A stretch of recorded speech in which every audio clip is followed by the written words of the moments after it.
you look at the IEA data, today the oil and gas industry supplies nearly 2/3 of the primary energy demand, and the rest, like nuclear, biomass, renewables, another 20%. So in almost all forecast scenario, including the one that are aligned with Paris, the share of the oil and gas progressively decline, but still remain very prominent in the decades to come. So that's for the energy part. If you look now, if you make a zoom on the greenhouse gas aspect of it, that means that the emission associated with the oil and gas production account for 4 gigatons CO2 a year, roughly. So roughly 10%, let's say, of the global greenhouse gas emission. And if you add to that the combustion of the oil and gas products, that increased to 20 gigatons, so nearly 40% of the global greenhouse gas emission. So, I mean, to make a long story short and answer straight away your question, is it realistic to believe that you can sort a problem like global warming without looking at half of the equation? I don't believe so. You cannot address climate change without talking about the energy transition. And if we want to be successful at solving the energy transition, we need to have the oil and gas industry on the table. And the problem of the energy is that it plays with every single of the economy. It's not like a sector, like you can define the boundaries very clearly. It's not only turning on the light or driving a car, it's producing any goods and materials, refrigerating food, allowing access to education, etc., etc. So transforming our relationship with energy means that we have to transform our way of living. Energy is also carefully managed by countries, as you know, as an essential resource. And you have at least one type of energy profile per country. The thing is that the oil and gas industry bring decades of years of experience in the energy market with a very deep technical understanding of it, capacity to run long-term projects with a high degree of complexity in terms of interaction with other economic sectors, with different stakeholders, as well as an international footprint that allow to balance effort and address issues following the optimal merit order, again, depending on the country profile. New players emerge, of course, on this energy market, and that's great. They drive the change, and really this is absolutely essential.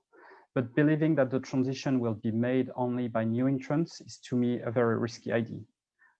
We should, I think, benefit from the experience the oil and gas companies can bring, their presence, their capacity to make it happen more quickly and more smoothly for everyone. And the role of the oil and gas industry, for me, it's simple. It's to reach net zero as soon as possible, both by working on its own emission and by supporting other sectors in industry, while at the same time, of course, continue to support the energy needs, economic welfare, job creation, and investors' objectives.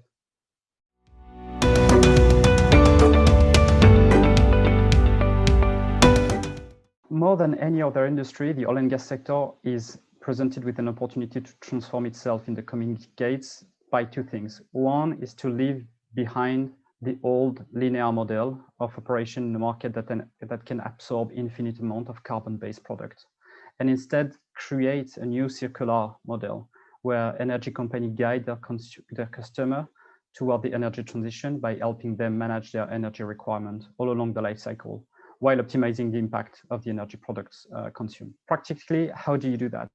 You have different decarbonization levers that you can play on, and I'm gonna try to categorize them into two big families where I believe the oil and gas industry can play. Where the first family, I would say, is where the industry can directly act on. And to do that, you start to look at your direct operation, and so the oil and gas own emission, what we call scope 1 and 2. So as I said earlier, this represents roughly 4 gigatons of emission, and again, roughly, let's say, nearly 10% of the issue. If you zoom on those 4 gigatons, there are two main greenhouse gas emissions that we are talking about. One is the carbon dioxide, CO2, and the other one is methane. Methane happened to be a quick win. It's a gas that has an important warming potential, but a very short lifetime in the atmosphere. To give you an example, it's like filling a bath tube that wouldn't have a plug. So if you stop the tap, the flux of water, the bath tube empty relatively quickly. The same happened to methane. If we stop the flux of methane going into the atmosphere, then the quantity of methane that is stored in the atmosphere is going to decline relatively quickly. And this methane today accounts roughly for a quarter of the global warming that we're experiencing today. And again, half of the footprint of the oil and gas production. So minimize methane emission could be done in a relatively quick manner. For instance, by improving the design of the facilities or improving leak detection and repair campaign, by using the associated natural gas, or by deploying emerging automated solution, minimizing the flaring, which remains still today a common practice that literally wastes energy. So if you add to this acting on the remaining half, so the CO2 emission, you could do that by increasing energy efficiency or electrifying the assets. Then you address 4 gigatons of the opportunity. The other aspect where the oil and gas industry can directly play a role is to invest in new and incumbent low carbon solution, where the oil and gas industry can bring a unique added value. That include, for instance, carbon capture, utilization, storage, or CCUS, which enable to decarbonize the hard to abate industry, such as steel or cement, or enabling the development of a low carbon hydrogen economy. Today, the IPCC, the IEA, I mean, there is no more climate scenario that bring us to the Paris Agreement goals that does not account for a massive scale up of CCUS. Today, it's an industry that represents, let's say, less than 50 million tons of CO2 store, and it has to bring to multi-gigaton industry in the next 10 years. And 10 years is the time to generate a project from the ID to the first molecule of CO2 stored underground. So acting now massively is absolutely essential if we want to reach Paris. And here again, the oil and gas industry bring a unique combination of skill sets. Those projects are extremely complex. They are large projects, which require, for instance, a very good understanding of the geological formation. And again, this industry has this technical knowledge. And the good thing is that we've seen that the CCUS in 2020, for instance, the investment in the CCUS have grown up by more than 200%. So we are just experiencing the S-curve that we have experienced 20 or 30 years ago with the renewable. And so we should continue to put a lot of effort on that. The other aspect, of course, where the oil and gas industry has a role to play, because they manipulate this molecule for quite a while, is to scale up the solution associated with hydrogen, and particularly the low carbon hydrogen. And again, the CCUS here can help in ramping up the blue hydrogen production. We can also act on developing new low carbon fuels for transport that does not require immediate retrofit of the vehicle fleet, or use existing transport infrastructure in terms of distribution of the fuel. Ramp up the deployment, of course, renewable is an important part for oil and gas industry. And many of our members, for instance, are deeply involved in the renewable energy space. And for instance, just giving the example of the offshore wind, the oil and gas industry has a unique experience of offshore operation. The third aspect where, again, the oil and gas industry has a direct role is to be transparent on our journey and explaining where we stand, what we do, where we are heading to, and engage very transparently with the stakeholders to create this connection and the capacity to work together. And the fourth aspect, of course, is linked to the previous one, is to engage with others, and notably the other industry players. That's what we do again within OGCI, but also downstream players, and so act as a value chain, because again, as I mentioned at the first question, the energy issue is a very complex issue, and you cannot address it without engaging with the value chain. So that's, let's say, for the first family, and I'm going to go quickly through the second family, where I think there is a very strong need for collaboration.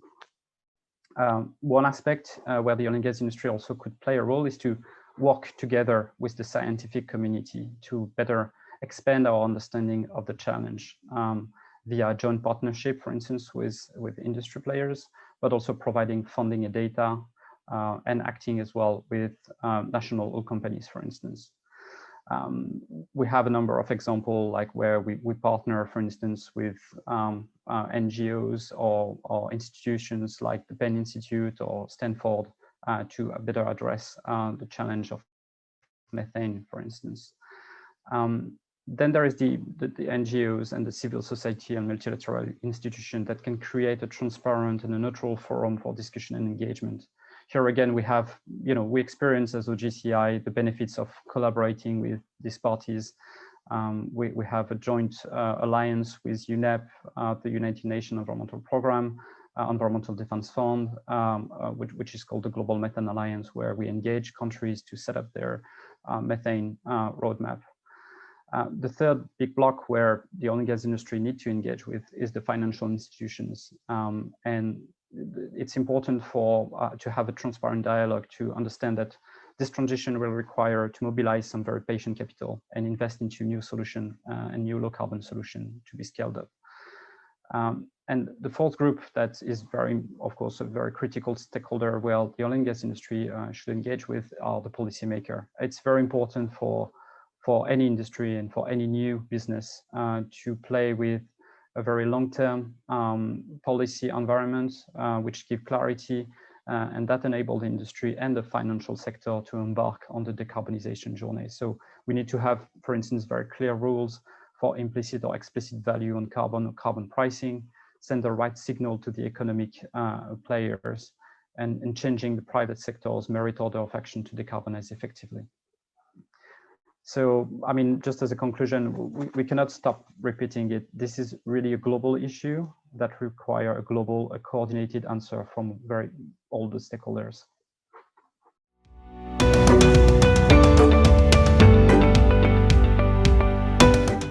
OGCI is a CEO-led initiative that today comprises 12 large oil and gas companies, international and national companies, that make up roughly 30% of the oil and gas production. And the central premise of OGCI is that member companies' engagement and action on climate change becomes more powerful and impactful when implemented as a collaborative effort. The idea of OGCI is to be, let's say, twofold. One is to be ambitious, of course, and to drive down the emission of the oil and gas industry, but also to scale up solution, the hard to scale up solution. And because those are the one that needs, the power of a coalition in addition to the sum of the individual action. And to do that, we have two main, let's say, lever of action. One is to be a catalyst platform to accelerate our member companies and the rest of the industry evolution. And the second one is to see what we can do as a coalition, how we can be additional, what we can do together that none of the individual could do at the scale and the pace of delivery of what is required to reach the Paris Agreement goals. So playing as a coalition, we join forces to develop short-term, practical, tangible mitigation action to set the oil and gas industry and the customer on the road to Paris. So in concrete terms, what does that mean? That means, for instance, addressing the methane challenge. As I mentioned, this is a very important focus where we think that we have a role to play. Again, it's roughly 2 gigatons of CO2 emission potential. This is, again, a very short-term action where we share knowledge across oil and gas players. We've set, for instance, targets that serve as a benchmark for the rest of the industry. We engage with the institutions that I mentioned, the Penn Institute or the World Bank, to deliver real-time or improve monitoring mapping of flaring. We engage with Imperial College of London, for instance, to work on the methane footprint of the value chain, etc. But we also work, thanks to our climate investment fund, to support new technologies in terms of detection, in terms of monitoring and mitigation of methane emission.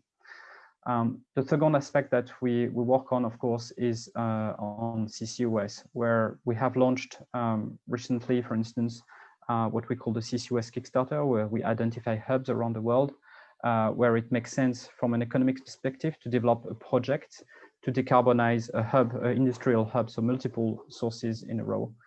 So we have a number of partnerships here again with the IEA or GCCSI to bring the technical expertise, but also to concretely develop projects on the ground. So it's we're very much action oriented, as you probably perceive on my example. And again, maybe a third aspect, I've mentioned climate investment action on methane, but this fund is very active as well on the domain of CCUS, on the transport aspects, etc. So we also scout technology and we try to deploy them within our member companies, but also with the rest of the industry to demonstrate their impact.